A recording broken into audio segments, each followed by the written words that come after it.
अभी भी वक्त है, समझ जाओ। मन को नियंत्रित करने के इन उपायों को अपने जीवन में अपना लो, क्योंकि अगर मन आपके कब्जे में होगा तो खुशियां, सुख और शांति भी आपके ही कब्जे में होगी। मन पर पूरी तरह से कब्जा पाने के लिए हम आपको आज ऋषि मुनियों के प्राचीन रहस्य बताएंगे, कहानियों के माध्यम से। तो बिना देर किए चलिए उन कहानियों की शुरुआत करते हैं। पहली कहानी, मन के फालतू विचार खत्म हो जाएंगे। हमारे मन में गंदे विचार क्यों आते हैं? हम नहीं चाहते, लेकिन फिर भी हमारे मन में गंदे विचार आते रहते हैं। लेकिन मन हमारा सबसे बड़ा दोस्त और मन ही सबसे बड़ा दुश्मन क्यों है? जब हम अपने मन की बात मानते हैं तो हमारा मन ही हमारा नेतृत्व करता है, भटक जाते हैं। और जब हम मन को संतुलित कर लेते हैं तो हम अपने जीवन में हर चीज का ध्यान रखते हैं। हम अपने मन में आने वाले गंदे विचारों को रोकने की कोशिश करते हैं, लेकिन जितना अधिक हम रोकते हैं उतना ही ये विचार हमारे अंदर प्रवेश करते हैं। जितना अधिक आप किसी चीज से दूर भागते हैं वह चीज आपको अपने पास ले जाएगी। इसलिए उस चीज से दूर मत भागिए, उस पर संतुलन बनाए रखिए। एक बार एक युवक गौतम बुद्ध के पास आया और गौतम बुद्ध से बोला कि हे बुद्ध, मेरे मन में इतने गंदे विचार क्यों आते हैं? मैं नहीं चाहता कि मेरे मन में गंदे विचार आए, पर मेरे मन में हमेशा काम वासना के विचार चलते रहते हैं और मैं इनके बारे में सोच सोच कर बहुत परेशान हूं। मेरी ऊर्जा और समय यह सब सोचने में ही नष्ट हो जाता है और इन सब विचारों की वजह से मैं कभी भी शांत नहीं रह पाता और मैं हमेशा ही स्त्रियों को देखकर मोहित हो जाता हूं। अपने आप को रोक ही नहीं पाता। बुद्ध मुस्कुराए और उन्होंने उस युवक से पूछा, क्या तुम्हें पता है यह काम वासना होती क्या है? फिर लड़के ने उत्तर दिया और कहा, बुद्ध, मैं यह तो नहीं जानता कि काम वासना होती क्या है, पर हाँ, ये जो भी है बहुत बुरी चीज है। फिर बुद्ध ने उस युवक से कहा कि सबसे पहले तो तुम्हें यह समझना है कि प्राकृतिक रूप से जो भी चीज हमारे अंदर है वह बुरी नहीं है। हमारे जीवन में उसकी कुछ न कुछ जरूरत है। वासना कोई बुरी बात नहीं है, यह तो हमारे मन की एक भावना है जो हमें किसी न किसी चीज की कमी का एहसास करवाती है और फिर हम उस चीज को पाने के लिए उस चीज की तरफ आकर्षित हो जाते हैं। जैसे अगर तुम्हारे पास धन की कमी है तो तुम में धन पाने की वासना उत्पन्न हो जाएगी। तो वासना कुछ और नहीं, बस एक प्रकार की कमी है जो कि एक प्रकार की जरूरत का एहसास है। और जब ये जरूरत शारीरिक हो तो हम इसे काम वासना कह देते हैं। युवक ने गौतम बुद्ध को कहा कि बुद्ध, मुझे काम वासना का मतलब तो समझ में आ गया, पर आप मुझे ये बताइए कि यह आती कहां से है और कैसे आती है? ये गौतम बुद्ध ने कहा कि काम वासना कहीं से आती नहीं है, ये तो हमारे अंदर ही होती है और इसका होना तो जरूरी भी है, तभी तो मानव जाति का विस्तार होगा। युवक ने कहा, जब यह हमारे अंदर ही है और जरूरी भी है तो फिर लोग इसे गलत क्यों बोलते हैं? बुद्ध ने कहा कि यही तो समस्या है, लोगों ने काम वासना को गलत तरीके से सोच लिया है। इसे छिपाने की, दबाने की कोशिश करते हैं। काम वासना गलत नहीं है, बल्कि काम वासना का गलत तरीके से प्रयोग करना गलत बात है। लोग जिससे प्रेम करते हैं बस उसी के लिए जीने लग जाते हैं, उसे पाना ही अपना लक्ष्य बना लेते हैं और उसी के बारे में हमेशा सोचते रहते हैं, पर यह सब गलत है। बुद्ध ने युवक से कहा, क्या तुम्हें पता है जानवरों में भी काम वासना होती है? युवक ने उत्तर दिया, हाँ बुद्ध, जानवरों में भी काम वासना होती है, क्योंकि जानवर भी तो आखिर अपनी पीढ़ी को आगे बढ़ाएंगे। बुद्ध ने कहा, तो फिर हम जानवरों की काम वासना को गलत क्यों नहीं कहते? युवक ने कहा, मुझे नहीं पता महात्मा, आप ही मुझे बताइए। गौतम बुद्ध ने कहा कि जानवर अपनी काम वासना का प्रयोग आनंद प्राप्ति के लिए नहीं करते, वह तो सिर्फ संतान उत्पन्न करने के लिए काम वासना का उपयोग करते हैं। जानवरों को प्रकृति ने इतनी समझ नहीं दी कि वह काम वासना को अपने सुख का आधार बना सके, जबकि मनुष्य अपनी समझ के बलबूते पर प्रकृति में पाई जाने वाली प्रत्येक वस्तु को अपने सुख के लिए अपने प्रयोग करता है। हम इंसानों ने ही काम वासना को अपने सुख का साधन बना लिया है, जबकि प्रकृति ने तो हमें अपने वंश को आगे बढ़ाने के लिए दिया था, लेकिन इंसानों ने इसे अपने जीवन का परम लक्ष्य बना रखा है और इस तरह से काम वासना का बेलगाम हो जाना गलत है। युवक ने पूछा, महात्मा जी, ये काम वासना हम पर हावी क्यों होती है? क्यों ये बेलगाम हो जाती है? तब गौतम बुद्ध ने कहा कि सुनो, अब जो मैं तुम्हें बताऊंगा उसे तुम ध्यानपूर्वक सुनना। काम वासना का सारा खेल तुम्हें समझ आ जाएगा, तुम्हें तुम्हारे सारे सवालों का जवाब मिल जाएगा, बस तुम्हें ध्यान से सुनकर समझना है। फिर गौतम बुद्ध युवक को बताना शुरू करते हैं। एक बार की बात है, एक आश्रम में गुरु और उनके शिष्य रहा करते थे, जिससे रोजाना आश्रम के बाहर रिथित गांव में भिक्षा लेने के लिए जाते थे। उस आश्रम का एक शिष्य जिस गांव में भिक्षा लेने जाता था, उस रास्ते में एक नदी पड़ती थी, जिससे रोज उसी रास्ते से भिक्षा लेने जाता था। एक दिन उसने देखा कि एक लड़का पेड़ के पीछे छिपा है। वह उस लड़के के पास गया और उसे जाकर बोला, भाई तुम इस पेड़ के पीछे छिपकर क्या देख रहे हो? लड़के ने कहा, अरे तुझे नहीं दिख रहा क्या कि मैं क्या देख रहा हूं? तब शिष्य ने नदी की तरफ देखा तो वहां पर कुछ लड़कियां पानी भर रही थीं। वो लड़कियां 14 से 15 साल की होगी। तब शिष्य ने उस लड़के से कहा, अरे भाई वहां पर तो लड़कियां पानी भर रही हैं, इसमें छिपकर देखने वाली क्या बात है? तब वो लड़का शिष्य की तरफ देखकर उससे कहता है, अरे पागल, तुम्हें दिखाई नहीं दे रहा? ये परी कैसे नदी से पानी ला रही है? जरा उनकी अदाओं को तो देखो, उनके कोमल शरीर को देखो। उनकी पतली कमर मटके को उठाते समय बल खाती है और उनके बाल उनकी कमर पर कैसे लहरा रहे हैं, मानो सुंदरता बिखरी पड़ी हो। उसने फिर से नदी के किनारे देखा और इस बार वह नदी के किनारे देखता रहा। अब कुछ भी दिखाई नहीं दे रहा था और वह बिल्कुल निडर था। उसे किसी भी चीज का कोई डर नहीं था। लेकिन अब वो छिपने लगा और उन लड़कियों को देखने लगा जैसे उसने कोई अपराध कर दिया हो। और जब वो छिपकर उन लड़कियों को देख रहा था, तभी वो अचानक अंदर से कौंप गया और उसने कहा कि ये मैं क्या कर रहा हूं? मैं जो कर रहा हूं वो सही नहीं है, मुझे यहां से चले जाना चाहिए। और फिर वह जल्दी से वहां से चला गया। वो आश्रम पहुंच जाता है। आश्रम जाकर वो अपने कार्यों में लग गया। लेकिन जो अभी वह देख कर आया था, वही उसकी आंखों के सामने बार बार आ रहा था। उसके मन में वही दृश्य चल रहा था। उसका दिमाग सब कुछ देखने के लिए संघर्ष कर रहा था। उसका किसी भी काम में मन नहीं लग रहा था। सुबह होते ही वह रोज जल्दी ही भिक्षा के लिए आश्रम से निकल जाता और उस नदी के पास वाले पेड़ के पास जाता, जहां पर वह लड़का पहले से मौजूद रहता था। उसके साथ मिलकर लड़कियों को छुप छुप कर देखता था। अब वह ऐसा रोज करने लग गया। यह उसका रोज का काम हो गया। अब उस शिष्य का मन किसी भी काम में नहीं लगता था। वो हमेशा ही किसी न किसी प्रकार के विचार में उलझा रहता। वो आश्रम के कार्यों को भी ठीक ढंग से नहीं कर पा रहा था। न वो ठीक से सो पाता था, न वो ठीक से खाना खा पाता था। उसका मन बेचैन सा रहता था। उसका मन बार बार उन लड़कियों की खूबसूरती देखने को मचलता था। जब गुरु भिक्षा दे रहे थे तब भी उनका मन किन्हीं अन्य विचारों में खोया हुआ था। गुरु ने अपने शिष्य की इन हरकतों को भांप लिया था।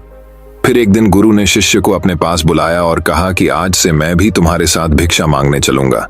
आप और मैं एक साथ भिक्षा मांगने जाएंगे। तभी शिष्य गुरु को मना करते हुए बोला, नहीं गुरुदेव, आप परेशान क्यों हो रहे हो? मैं अकेला ही ठीक से भिक्षा मांग सकता हूं। गुरु ने शिष्य से कहा कि ठीक है, तुम अकेले ही भिक्षा मांगने जाओ। जिससे वह तुरंत भिक्षा मांगने निकल पड़ा।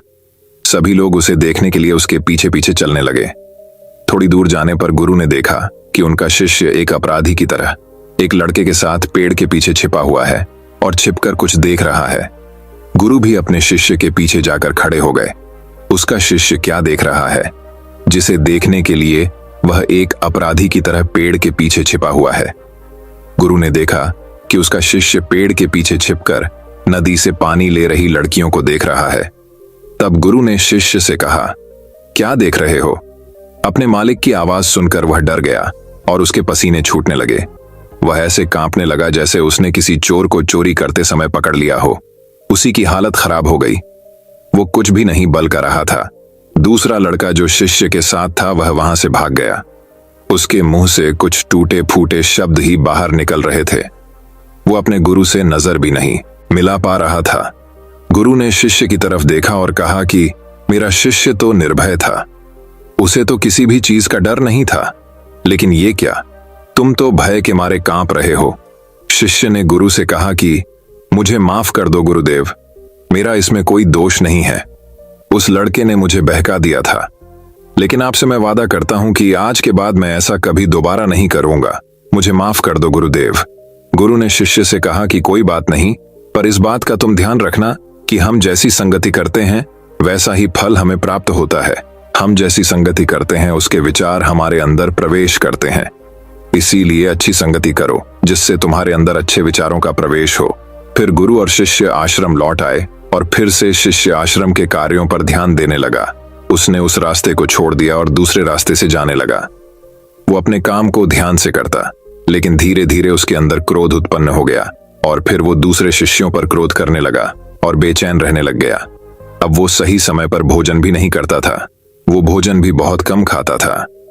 एक रात गुरु शिष्य के पास आए और उसे बोले कि अब तक तुमने कितनी बार अपना वादा तोड़ दिया। यह सुनकर शिष्य अपने गुरु के चरणों में गिर गया और रोने लगा। रोते रोते ही उसने गुरु से कहा कि गुरुदेव, मैं कई बार अपना वादा तोड़ चुका हूं। फिर मैं वादा करता हूं, लेकिन हर बार जब मैं वादा तोड़ देता हूं तो मेरा मन मेरे वश में नहीं रहता। मैं बहुत कोशिश करता हूं कि अपने मन से सारे बुरे विचार निकाल दूं, लेकिन चाहकर भी मैं ऐसा नहीं कर पाता। फिर गुरु ने शिष्य को कहा कि चलो मेरे साथ। गुरु शिष्य को आश्रम के बगीचे में लेकर गए और शिष्य से कहा कि देखो, यहाँ पर कुछ नाली बनी हुई है जिससे नदी का पानी इन पौधों तक आ रहा है और ये पानी निरंतर गति से आगे बढ़ रहा है। क्या तुम इस पानी के बहाव को रोक सकते हो? शिष्य ने कहा कि हाँ गुरुदेव, मैं इस बहाव को रोक सकता हूँ। फिर शिष्य ने मिट्टी उठाकर उस नाली में रख दी तो पानी थोड़ी देर के लिए रुक गया और फिर थोड़ी देर बाद उस मिट्टी के ऊपर से पानी बहने लगा। गुरु ने शिष्य से कहा, अरे ये क्या, ये तो पानी रुका ही नहीं। फिर से शिष्य ने कुछ कंकड़ पत्थर उठाकर उस नाली में रख दिए और फिर थोड़ी देर के लिए पानी रुक गया, लेकिन फिर थोड़ी देर बाद ही उन कंकड़ पत्थर के ऊपर से पानी निकल आया। फिर गुरु ने कहा कि शिष्य, ये क्या हुआ? पानी तो फिर से बहने लग गया। तुम तो बोल रहे थे कि तुम इसे रोक दोगे। क्या हम किसी कम को रोकना चाहे तो क्या हम उसे रोक नहीं सकते? तब शिष्य ने कहा, कोई बात नहीं गुरुदेव, मैं इस पानी को तो आपको रोक के दिखाऊंगा। शिष्य फिर से एक बड़ा सा पत्थर लेकर आया और उस नाली पर रख दिया और पानी रुक गया। तब गुरु ने कहा कि देखा गुरुदेव, मैंने कहा था ना कि पानी को मैं रोक दूंगा। मैंने पानी को रोक दिखाया, आपकी बात मैंने पूरी कर दी। गुरु मुस्कुराए और बोले, अच्छा जरा ध्यान से देखो, पानी रुक गया क्या? वो तो पीछे की नाली तोड़कर बाहर निकल गया और अगल बगल से बह रहा है। और ध्यान से देखो, इस पत्थर की आगे भी आ गया और ये पानी अपना रास्ता बदलकर फिर से आगे की तरफ जाएगा। और फिर थोड़ी देर बाद ऐसा ही हुआ। फिर गुरु ने शिष्य को समझाया कि तुम्हारे साथ भी तो ऐसा ही चल रहा है। तुम बार बार प्रयास कर रहे हो, बड़े से बड़ा प्रयास कर रहे हो, पर हर बार तुम्हारा प्रयास टूट रहा है और यह हमेशा टूटता ही रहेगा। तुम कितना भी बड़ा पत्थर रख लो, लेकिन पानी तो अपना रास्ता बना ही लेगा। यह सब देखकर शिष्य ने गुरु से कहा कि ही गुरुदेव, क्या कोई तरीका नहीं है जिससे मैं गंदे विचारों से बाहर निकल सकूं और यह मेरे मन में आए ही ना? गुरु शिष्य को एक नदी के पास ले गए जहां से उसे बगीचे में पानी जा रहा था। गुरु ने शिष्य से कहा, वो पानी इसी नदी से जा रहा है। अगर हम यहीं से उसे रास्ते को बंद कर दें जहां से पानी बगीचे में जा रहा है, तब क्या हम पानी को रोक नहीं सकते? शिष्य ने कहा कि हाँ गुरुदेव, अवश्य ऐसा हो सकता है।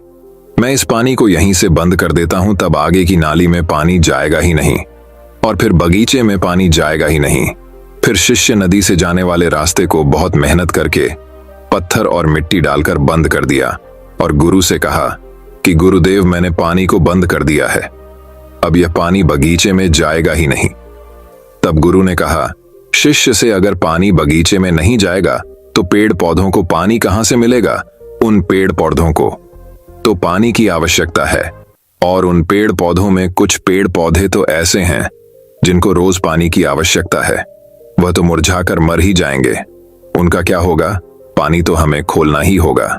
शिष्य ने गुरु की बात सुनकर वापस नदी से जाने वाले पानी का रास्ता खोल दिया। तब गुरु ने शिष्य से पूछा, शिष्य, अगर हम इस नदी के पूरे पानी को बगीचे की तरफ मोड़ दे तो क्या होगा? तब शिष्य ने जवाब दिया कि गुरुदेव, वहां पर जितने भी पेड़ पौधे हैं वो गलकर नष्ट हो जाएंगे, वहां पर कुछ नहीं बचेगा। फिर गुरु मुस्कुराए और बोले, तुम इस बात को समझो कि हमें किसी भी चीज को रोकना नहीं है, बस हमें हमेशा संतुलन बनाए रखना है। कम पानी से भी पौधे नष्ट होते हैं और ज्यादा पानी से भी पौधे नष्ट होते हैं। हमारा जीवन संतुलन से ही चलता है। गुरु ने शिष्य से कहा कि अगर मैं तुम्हें कुछ कहूं कि तुम आम के बारे में मत सोचो तो तुम्हारे मन में सबसे पहले किसका चित्र आएगा? शिष्य ने कहा कि गुरुदेव, मेरे मन में तो पहला चित्र आम का ही आएगा। गुरु ने कहा कि जब हम गंदे विचारों को जबरदस्ती रोकने का प्रयास करते हैं तो वह और मजबूती के साथ हमारे अंदर प्रवेश करते हैं, हमारे अंदर उठते हैं। इसीलिए हमें उन्हें कभी भी दबाने की कोशिश नहीं करनी चाहिए। तब गुरु शिष्य के पास गए और बोले कि बुरे लोगों की संगति के कारण भी हमारे अंदर गंदे विचार आते हैं। कभी कभी ऐसा होता है कि हमारे अंदर कामुकता नहीं होती, लेकिन कुछ अश्लील लोगों के साथ रहने के कारण वह हम पर हावी हो जाती है। तब शिष्य ने कहा कि गुरुदेव, आप सही कह रहे हैं, मैं अपने लक्ष्य से भटक गया था। तब वह शिष्य रात को बहुत शांति से सोया, सुबह पूरे मन से अपना काम किया और फिर सुबह वही भिक्षा लेने चला गया जहां वह लड़का आज भी पेड़ के पीछे छुपकर उन लड़कियों को देख रहा था। वो शिष्य नदी पर गया जहां वह लड़कियां पानी भर रही थीं। उसने उन लड़कियों से पानी मंगा। उन लड़कियों में से एक लड़की ने उसे पानी पिलाया और उसे सन्यासी शिष्य के चरण छुए। शिष्य ने उसे आशीर्वाद दिया कि तुम्हारा कल्याण हो। शिष्य का मन सकारात्मक ऊर्जा से भर गया। उसके चेहरे पर मुस्कान आ गई थी, जैसे उसे कोई खोई हुई चीज वापस मिल गई हो। वह अपने रास्ते पर वापस जाने लगा। तभी पीछे से वह लड़का आया जो पेड़ के पीछे छिपा था। वह शिष्य के पास आया और बोला कि क्या बात है, आज तुमने करीब से देखा है, आप तो मुझसे आगे निकल गए। तब शिष्य ने कहा कि हम हमेशा दूसरे के दर्शन करने में ही व्यस्त रहते हैं, अपने दर्शन कर ही नहीं पाते। तुम कब तक इस पेड़ के पीछे छुपते रहोगे? किसी को पसंद कर लो, उससे बोल दो। अगर वो भी तुम्हें पसंद करती है तो शादी कर लो और उससे पहले तुम कुछ बन जाओ। अपने आप को पहचान लो, ऐसे अपना समय बर्बाद मत करो। फिर वह लड़का रोज उससे मिलने लगा और उस लड़के ने नदी पर जाना छोड़ दिया और फिर वो लड़का अपने जीवन में कुछ बनने के लिए संघर्ष करने लगा। तो तुमने देखा संगति का असर क्या होता है। अपनी संगति बदलो, अपने विचार बदलो। बुद्ध ने युवक से पूछा कि क्या तुम्हें तुम्हारे सारे सवालों का जवाब मिल गया? तब युवक ने कहा कि हाँ महात्मा जी, आपका बहुत बहुत धन्यवाद। तब गौतम बुद्ध ने युवक से कहा कि जब तुम्हारे मन में गंदे विचार आए तब आप अपने आप को दोषी मत मानो। यह शरीर है और यह सब हजारों वर्षों से सिखाया गया है। एक केवल तुम्हारे सोच लेने से, शपथ लेने से ये टूटने वाला है नहीं, लेकिन तुम्हारे पास वो शक्ति है, वो ऊर्जा है जिसका तुम्हें संतुलन उपयोग करना है। तुम एक जीवित ऊर्जा हो जो कुछ भी अनुभव करने के लिए स्वतंत्र है, जो निर्माण करने के लिए स्वतंत्र है। इसीलिए तुम अपने आप को पहचानो। यह बोलकर गौतम बुद्ध मौन हो गए और वो युवक वहां से चला गया। तो चलिए अब हमारे दूसरे कहानी की शुरुआत करते हैं। दूसरी कहानी, मन को पढ़ने का रहस्य। दोस्तों, किसी के भी मन की बातें जानने के लिए 3 तरीके होते हैं, लेकिन इन तीनों तरीकों को समझना अति आवश्यक है। यदि आप इन तीनों तरीकों को समझ लेते हैं तो आप किसी के भी मन की बातें बड़ी ही आसानी से जान सकते हैं, समझ सकते हैं। तो चलिए इसे एक बुद्ध कहानी के माध्यम से समझते हैं कि किस तरह से आप दूसरों की मन की बातें जान सकते हैं, समझ सकते हैं। बहुत समय पहले की बात है। एक छोटा सा गांव था। उस गांव में 2 भाई रहा करते थे। बड़ा भाई अंधा था, जिसके कारण वो हमेशा घर पर ही बैठा रहता था और छोटा भाई खेती किया करता था। लेकिन खेतों में अधिक जानवर आने से पूरी फसलें नष्ट हो जाती थीं, जिस कारण छोटा भाई बहुत परेशान हो एक चुका था। तभी उसे एक तरकीब सूझी। एक दिन उसने सोचा, खेतों में से इन जानवरों को भगाने के लिए क्यों ना मैं अपने बड़े भाई की मदद लूं। वैसे भी बड़े भाई या अंधे अगर वह खेत में बैठे रहेंगे और जानवरों की आहट आने पर वह उन्हें जोर से चिल्लाकर भगा सकते हैं, जिससे हमारी फसलें बच सकती हैं। इसलिए उन्हें मैं खेत में बिठा देता हूं। ये सब सोच विचार करने के बाद उसने अपने खेत में ही एक छोटी सी झोपड़ी तैयार की और अपने अंधे भाई को उस खेत में बैठा दिया और उनसे कहा, भैया, यदि कोई जानवर की आहट आपको सुनाई दे तो आप जोर जोर से चिल्लाना। यह सुनकर वह जानवर यहां से भाग जाएंगे और हमारी फसलें नष्ट होने से बच जाएगी। बड़ा भाई अपने छोटे भाई की बात मान लेता है और वो उस दिन से खेत में ही रहना शुरू कर देता है। जब भी किसी जानवर की आहट उसे सुनाई देती तो वो तुरंत जोर जोर से चिल्लाना शुरू कर देता, जिससे वह जानवर उसके खेतों से भाग जाते। ऐसा करते करते कई दिन बीत चुके थे। तभी एक उसके खेत में एक हिरण भागता हुआ था है और वह खेत के बांध को तोड़कर वहां से भाग गया। लेकिन उसी हिरण का पीछा करते हुए एक राजा भी उस खेत में आ पहुंचा। तभी राजा की नजर उस अंधे भाई पर पड़ती है। राजा उस व्यक्ति से कहता है, देखो, मैं यहाँ पर एक जानवर का पीछा करते हुए आया हूँ। तुमने उस जानवर को यहाँ पर देखा है? वो व्यक्ति कहता है, हे राजन, मैं तो अंधा है, मैं भला किसी जानवर को कैसे देख सकता हूँ, लेकिन मैं आपको इतना जरूर बता सकता हूँ कि जो जानवर मेरे खेतों से होकर भागा है वह आपके लायक नहीं है। आप उसके पीछे अपना समय यूं ही व्यस्त कर रहे हैं। राजा उस अंधे व्यक्ति की बात सुनकर बड़ा अचरज में पड़ गया। वो ये सोचने लगा कि आखिर यह तो अंधा है, फिर इसे कैसे पता कि जिसे हिरण को मैं तलाश रहा हूं वह हिरण मेरे लायक है ही नहीं? ये अंधा व्यक्ति मुझे कैसे बता सकता है? तभी राजा उस अंधा व्यक्ति से कहता है, कहीं तुम मुझसे झूठ तो नहीं कह रहे हैं?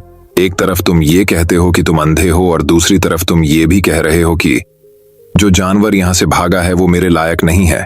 इस पर वो अंधा व्यक्ति कहता है, हे राजन, जिसे आप एक हिरण समझ रहे हैं, असल में वह एक हिरण नहीं है बल्कि एक हिरणी है, और वह भी गर्भवती है।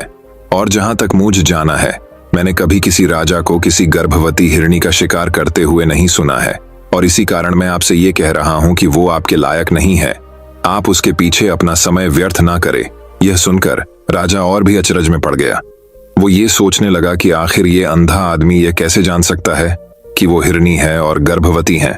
राजा कुछ देर सोच विचार करने के बाद अपने सेनापति से कहता है, सेनापति जी, मुझे वो जानवर जिंदा चाहिए, क्योंकि मुझे यह पता करना है क्या वो हिरणी है और क्या वह गर्भवती है। क्योंकि यह अंधा आदमी बहुत विश्वास के साथ कह रहा है और मुझे इस बात की पुष्टि करनी है। यदि वह हिरणी हुई और गर्भवती हुई तो वह हमारे शिकार के लायक नहीं है, क्योंकि हम तो एक हिरण का पीछा कर रहे थे। इसलिए जाओ और पता करो कि क्या वो हिरणी है। सेनापति राजा से आज्ञा लेकर आगे की ओर बढ़ चलता है, और कुछ देर बाद जब वह वापस लौट कर आता है तो वह राजा को कहता है, हे राजन, इस अंधे आदमी ने जो भी बातें कही हैं वो बिल्कुल सही है। वो एक हिरणी ही है और वह गर्भवती भी है। यह सुनकर राजा आश्चर्यचकित रह गया। उसे समझ नहीं आ रहा था कि आखिर अंधा आदमी कैसे पता कर सकता है कि वह जानवर एक हिरणी है और तो और वह गर्भवती है। भला एक अंधा आदमी यह कैसे देख सकता है? यह कैसे जान सकता है? आखिर इससे यह कैसे पता चला?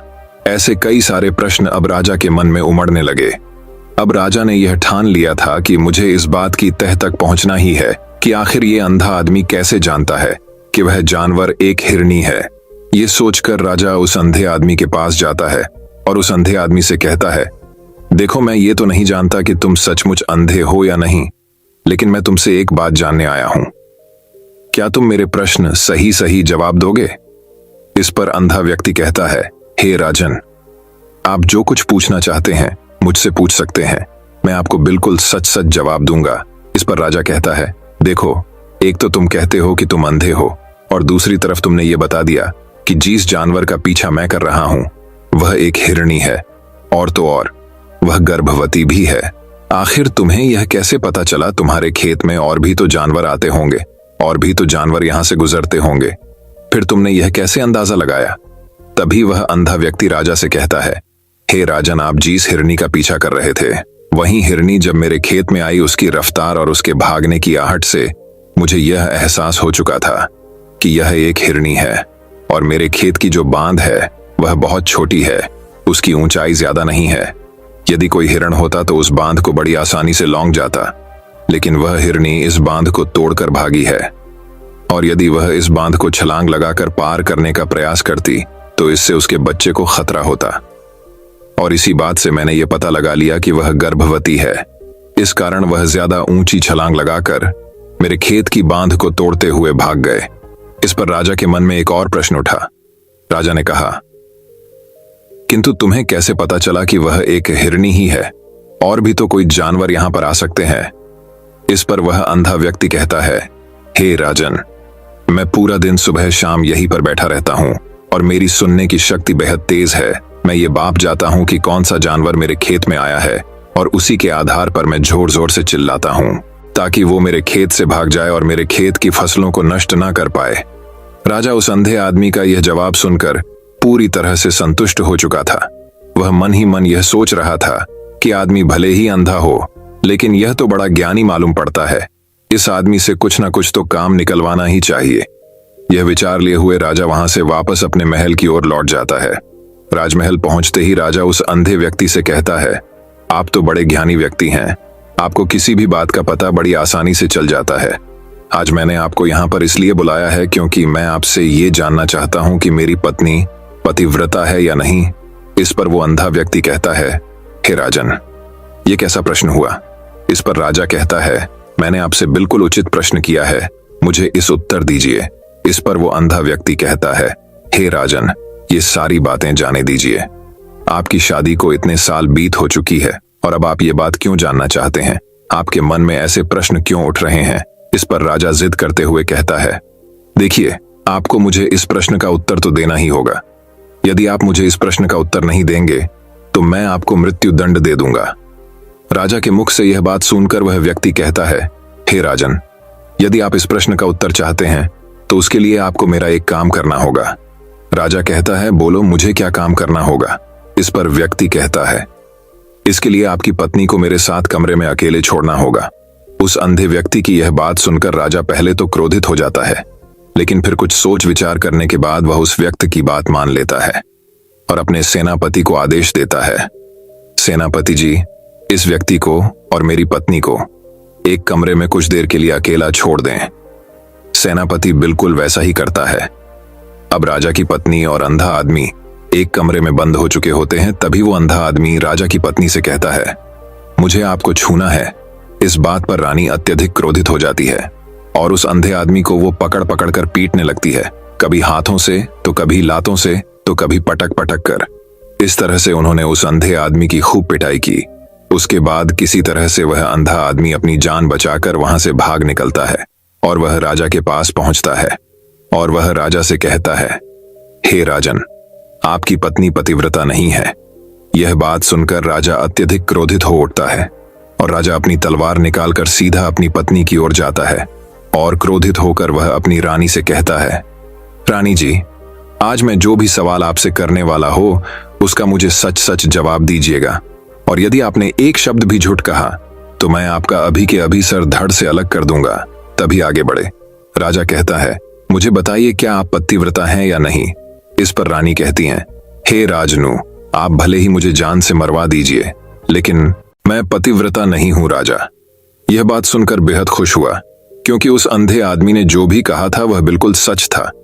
यह बात सुनकर तुरंत ही राजा उस आदमी के पास पहुंचता है और आकर उस अंधे आदमी से कहता है, तुम्हें कैसे पता चला कि मेरी पत्नी पतिव्रता नहीं है? इस पर वह अंधा आदमी कहता है, हे राजन, बड़ी सीधी सी बात है। मैंने तो आपकी पत्नी से बस इतना ही कहा था कि मुझे आपको छूना है, और इस बात पर वह इतना क्रोधित हो उठी कि उन्होंने गुस्से में आकर मुझे लात घूंसों से पीटना शुरू कर दिया। और भला कोई औरत किसी और मर्द को कैसे छू सकती है? लेकिन उन्होंने ना आप देखा न ताव, बस लात घूंसे मुझ पर बरसाने शुरू कर दिए।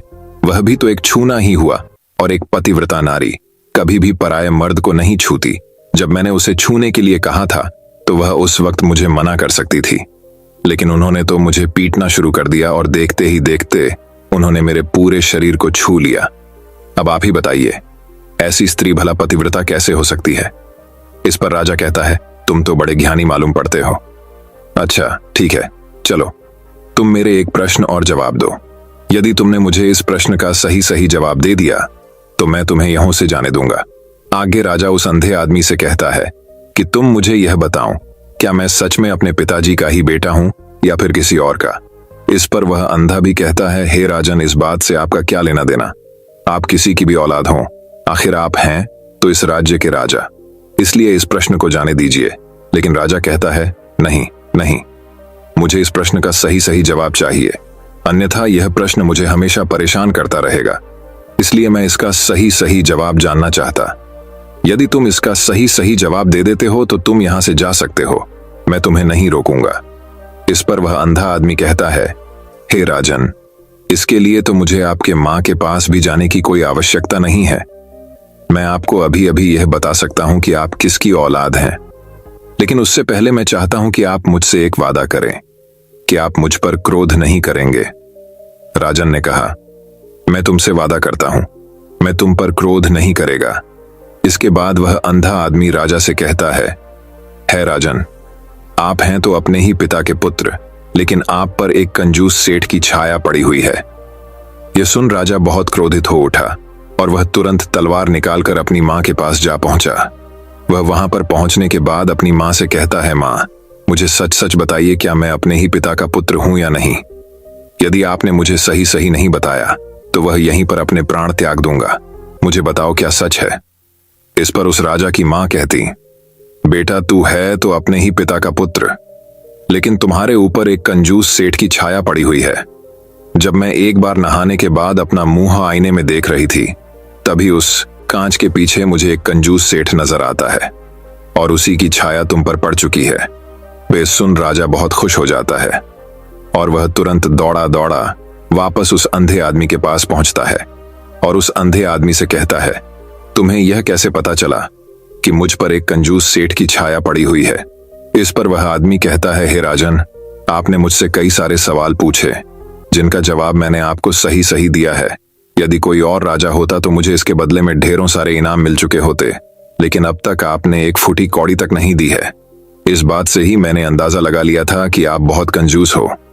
यह बात सुनकर राजा जोर जोर से हंसने लगा और कहता है कि आप जो भी मांगेंगे वह मैं आपको अवश्य दूंगा, लेकिन मुझे यह बताओ कि तुम्हें कैसे पता चल जाता है कि कौन सी बात सही है और कौन सी गलत ही? तुम किसी भी बात का इतना सटीक और सही जवाब कैसे दे पाते हो? इस पर वह अंधा आदमी कहता है, हे राजन, मैं तो वैसे ही हूं। यदि मेरी आंखें होती तो मैं किसी की भी मन की बातें बड़ी सरलता से जान लेता। मन की एक भाषा होती है और यह भाषा मनुष्य के शरीर के व्यवहार के रूप में देखी जा सकती है। उसकी आंखों से, उसके होठों से, उसके काम करने के तरीके से, उसकी कृतियों से पता किया जा सकता है करी उसके मन में क्या चल रहा है। उसके आधार पर हम किसी के भी मन की बातें जान सकते हैं, लेकिन मैं तो अंधा हूं, मैं देख नहीं सकता, इसलिए मैं क्रियाओं से देखता हूं। यदि मुझे कोई बात जाननी हो तो अगले आदमी को कुछ काम देना पड़ता है, जिस पर वह व्यक्ति किस प्रकार काम करता है, किस तरीके से इस काम को करता है, उसके आधार पर ही मैं यह पता कर पाता हूं कि उसके मन में क्या चल रहा है। तभी वह राजा कहता है, तो क्या इसका अर्थ यह हुआ कि मैं भी किसी के मन की बातें जान सकता हूं? इस पर वह अंधा आदमी कहता है, हे राजन, अवश्य आप भी किसी भी व्यक्ति के मन की बात जान सकते हैं, किंतु उससे पहले आपको अपने ऊपर काम करना होगा, और वह काम है अपने मन को शांत कर अपने मन को वर्तमान में लाना, जिसके लिए मैं आज आपको 3 तरीके बताने वाला। और ये तीनों ही तरीके बड़े ही आसान और सरल है, किंतु हे राजन, उससे पहले आपको एक काम करना होगा। आपने मन को एकाग्र करना हो। जब हम अपने मन को एकाग्र करते हैं, अपने मन को वर्तमान में लाते हैं, तो हम दूसरे के मन की बात जान सकते हैं, क्योंकि वह आदमी अभी भी अपने मन में वर्तमान में ही सोच रहा है, और हमें भी मन को वर्तमान में ही लाना होगा, तभी हम उसके मन की बातें जान सकते हैं। यदि हम अतीत में हुई घटनाओं के बारे में सोच रहे हैं, तो वह जो अगला आदमी वर्तमान में सोच रहा है, वर्तमान में अपने मन में बात कर रहा है, वह हम कैसे जान पाएंगे? क्योंकि हम तो अतीत की घटनाओं में डूबे हुए हैं। इसलिए किसी के भी मन की बात जानने के लिए सबसे पहले हमें हमारे मन को एकाग्र करना होगा, उसे वर्तमान में लाना होगा। आगे वह व्यक्ति राजा से कहता है, हे राजन, जो 3 तरीके मैं आपको बताने वाला है, इन 3 तरीकों से बड़ी आसानी से किसी के भी मन की बातें जान सकते हैं। उसके बाद वह अंधा आदमी राजा से कहता है, हे राजन, जो सबसे पहला तरीका है वह है आंखों पर ध्यान देना। किसी व्यक्ति से बात करते वक्त उसकी आंखों में देखना, उसकी आंखों पर ध्यान देना जो सबसे ज्यादा जरूरी है, क्योंकि आंखें बोलती नहीं पर बहुत कुछ कह जाती है। यदि हम किसी व्यक्ति की आंखों के इशारों को समझना सीख जाए, हम यह जान पाएंगे कि व्यक्ति के दिमाग में क्या चल रहा है, वो क्या सोच रहा और अभी वह क्या करने वाला। मेरे पास आंखें नहीं, लेकिन मैंने अपने गुरु से यह विद्या सीखी है, क्योंकि बहुत सालों पहले मेरे पास आंखें थीं और मैं उस वक्त लोगों के मन की बातें केवल उनकी आंखों से ही जान लेता था। इसलिए यदि आप भी दूसरों की मन की बातें जानना चाहते हैं तो आपको भी उनकी आंखों पर गौर करना चाहिए, जैसे कि उनका आकार कैसा है, वह कब, कहां और किधर देख रहे हैं। यदि उसकी आंखें यहां वहां घूम रही हैं, जब आप उससे बातें कर रहे हैं, तो वहां वह इधर उधर मोड़ रहा है, कभी ऊपर तो कभी नीचे या कभी आसपास, या फिर उसकी आंखें खुश नजर आ रही हैं या फिर आंखें निराश नजर आ रही है, जैसे कि चोर होता है उसकी आंखों में। जब हम देखते हैं तो हमें यह पता चलता है कि अगले आदमी ने कोई गलती की है। ठीक उसी प्रकार जब हम किसी चालाक व्यक्ति की आंखों में देखते हैं तो आपको पता चलेगा कि उसकी आंखों में एक भाषा होती है, एक बहुत ही सीधा और आसान तरीका होता है। यदि आपको यह पता लगाना है कि सामने वाला व्यक्ति आपसे झूठ कह रहा है या फिर सही, तो आपको उसकी आंखों पर ध्यान देना अति आवश्यक है। यदि आपसे बात करते वक्त वह व्यक्ति अपनी आंखें यहां वहां घुमा रहा है, ऊपर नीचे इधर उधर दाएं बाएं हर जगह देख रहा है, तो इसका अर्थ यह हुआ कि वह उस बात से निकलने का कोई रास्ता ढूंढ रहा है और कोई झूठ बना रहा है। यदि सामने वाला व्यक्ति आपसे कुछ झूठ कहने का प्रयास कर रहा है तो वह आपसे नजर नहीं मिलाएगा, वह यहाँ वहां देखेगा, ऊपर नीचे देखेगा, लेकिन वह आपकी आंखों में आंखें डालकर कभी नहीं देख पाएगा, क्योंकि उसे डर है कि यदि उसने आपकी आंखों में आंखें डालकर देखी तो उसका झूठ पकड़ा जाएगा और लोगों को सच्चाई का पता चल जाएगा। और इसी प्रकार कुछ और भी भाषाएं होती हैं। जब आप किसी की आंखों में आंखें डालकर यह देखना शुरू कर देंगे कि उसके हाव भाव क्या है, ठीक उसी प्रकार चेहरे के हाव भाव होते हैं, जिससे हम मन की बातें बड़ी आसानी से समझ सकते हैं। और इन्हें भी समझना बहुत जरूरी है। कभी कभी कोई व्यक्ति अपने चेहरे से, जैसे आंख, होंठ और बहुत से कुछ अलग अलग व्यवहार करता है। यदि आप किसी व्यक्ति के चेहरे में गौर करेंगे तो आप आसानी से समझ पाएंगे कि वह व्यक्ति निराश है, जब व्यक्ति बहुत उदास है, या फिर वह बहुत खुश है, या फिर उससे कोई बहुत बड़ा दुख है, वह अपने अंदर को महसूस कर रहा है। ये सारी बातें हम उसके चेहरे के हाव भाव से पता कर सकते हैं। फिर चाहे इंसान जबान से कुछ बोले या ना बोले, लेकिन आप उसके चेहरे से सब कुछ पता कर सकते हैं। आगे व्यक्ति राजा से तीसरा तरीका बताते हुए कहता है, हे राजन, इसी प्रकार तीसरी भाषा भी है, अर्थात तीसरा तरीका भी है, और वह है हाथों के इशारे और शरीर का व्यवहार। मन की बात समझने के लिए हमें हाथ के इशारे और शरीर के व्यवहार को समझना बहुत आवश्यक है। कोई व्यक्ति जब बात करता है तो आपने देखा होगा कि वो अपने हाथों को हिलाता रहता है, अपने हाथों से इशारा करता रहता है।